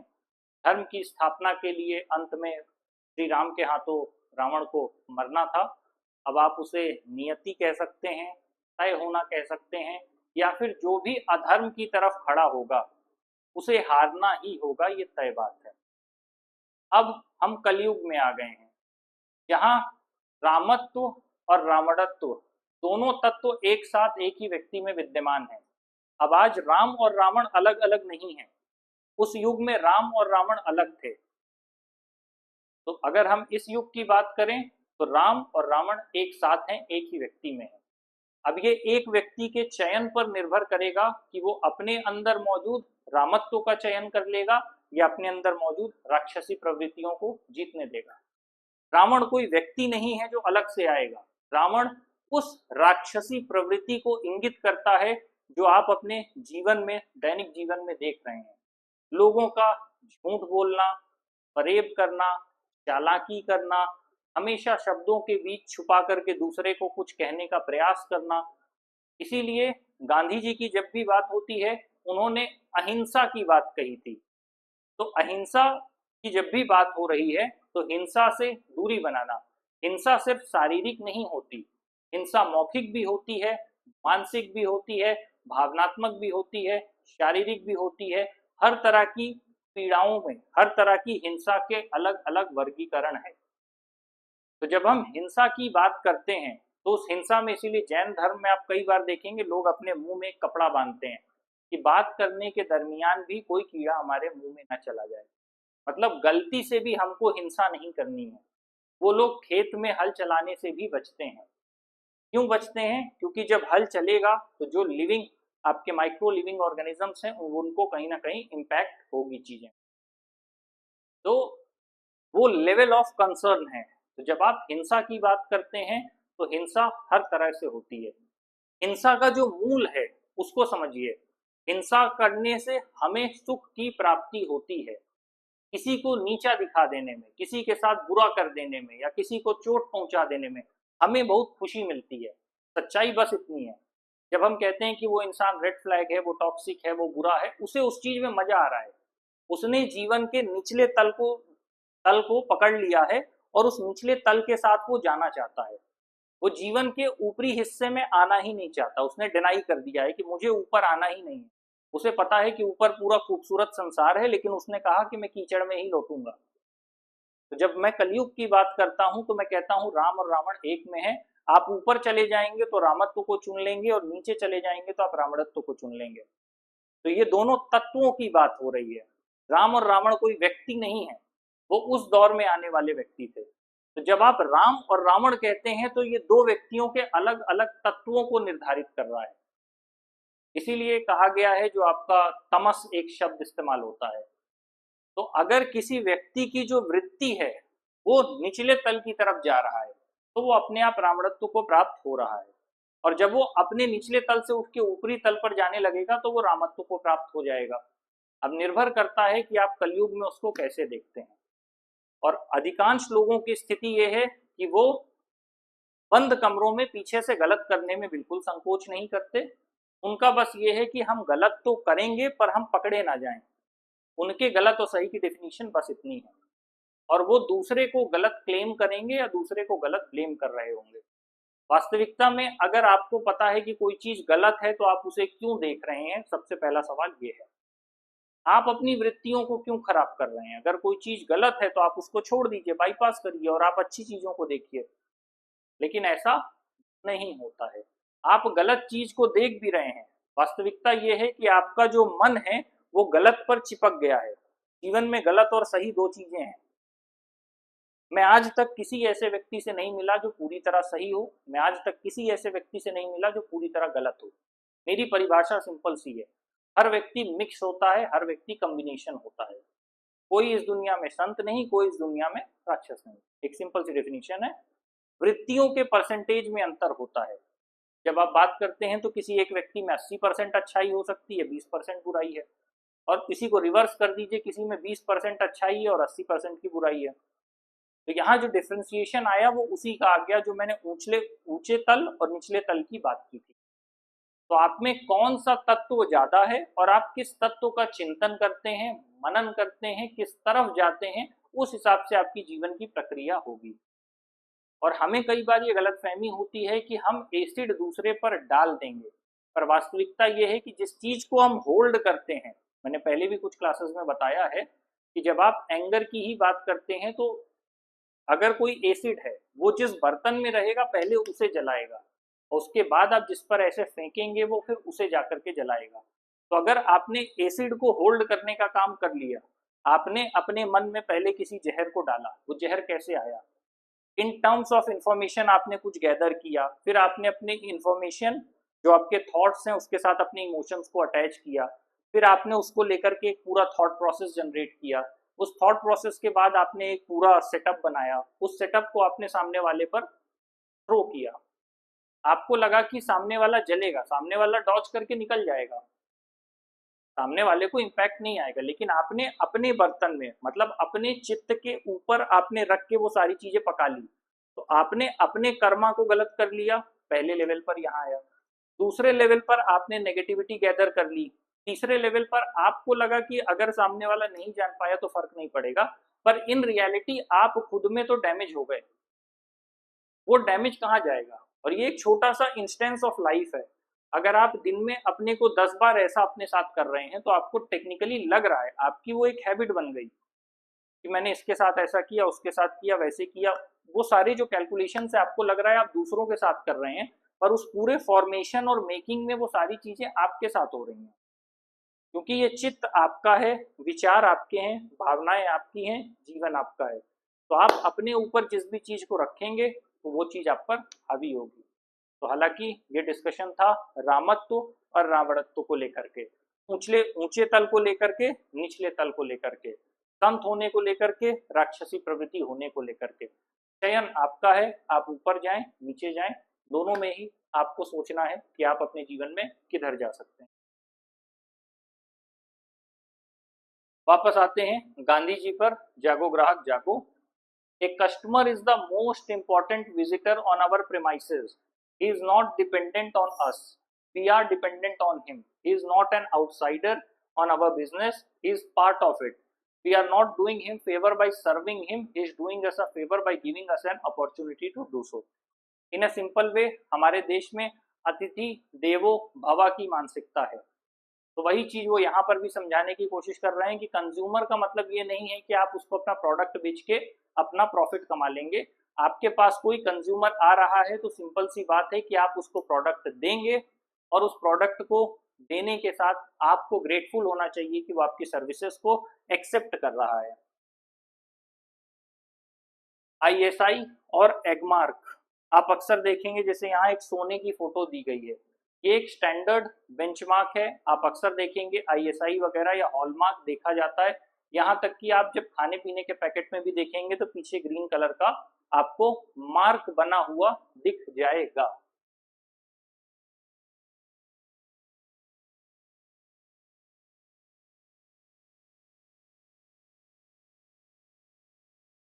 ये आपको गैस चूल्हे से लेकर के सोने के किसी उसको लेकर के या प्लग को लेकर के हर जगह आपको ISI हॉलमार्क दिखेगा। ISI हॉलमार्क का सिंपल सा मतलब है कि आपको पता है कि गवर्नमेंट के द्वारा ये ऑथराइज है। खाने पीने में भी वही चीज है कि आपको पता है कि इसको खाने से मेरा नुकसान नहीं होगा। इंडिया 24 दिसंबर को नेशनल कंज्यूमर्स डे मनाता है, क्योंकि इसी दिन कंज्यूमर प्रोटेक्शन एक्ट 1986 पार्लियामेंट में इनैक्ट हुआ था। तो इसीलिए इसी डे को हमने कंज्यूमर डे के तौर पर चुना है, नेशनल कंज्यूमर डे। और धीरे धीरे इससे संबंधित बहुत सी संस्थाएं भी देखने को मिल रही हैं, क्योंकि काफी हद तक आप NGOs कह लें या लोकल लेवल पर छोटी छोटी कम्युनिटीज कह लें जो इसको सपोर्ट करने का काम करती हैं। अब अगेन हम यहाँ पर बात कर रहे हैं कोपरा, जिसको अमेंड किया गया था 2019 में। किस लिए? ताकि कंज्यूमर्स को, बायर्स को और पावरफुल बनाया जा सके, और यहाँ पर इंटरनेट को भी शामिल किया गया है। तो ये समझने वाली बात है। और उस हिसाब से